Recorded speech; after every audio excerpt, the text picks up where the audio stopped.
40 বছর যে গুনাহ করতেছি, আমার ফ্যামিলির লোক জানে না, আমার ভাই জানে না, আমার বোন জানে না, আমার মেয়েও জানে না, আমার বউ জানে না, শুধু একমাত্র আপনি জানেন।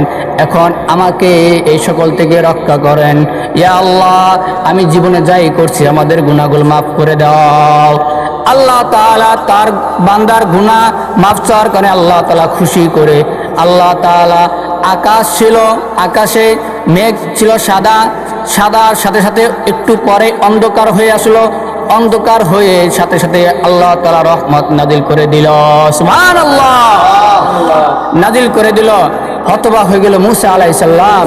মুসা নবী হতবাক হয়ে গেল যে এই মুসলিম মজলিসের মধ্যে কেউ তো উঠলো না, তাহলে আল্লাহ তাআলা বৃষ্টি নাজিল করে দিল। হতবাক হয়ে গেল। মুসা নবী জিজ্ঞেস করলেন, ইয়া আল্লাহ, এই মজলিস থেকে তো কেউ হাত তুলে নেই, কেউ উঠে যায় নাই, তাহলে আপনি কেমনে বৃষ্টি নাজিল করলেন? আল্লাহ তাআলা বললেন, হে মুসা, তোমার এই মজলিসের মতো যে বান্দা 40 বছর গুনাহ করেছে, সে বান্দা মাপ চেয়েছে, সেজন্য মাপ চাওয়ার সাথে আমি ক্ষমা করে দিয়েছি, তারপরেই তোমাদের মাঝে রহমত বৃষ্টি নাজিল করেছে। সুবহানাল্লাহ।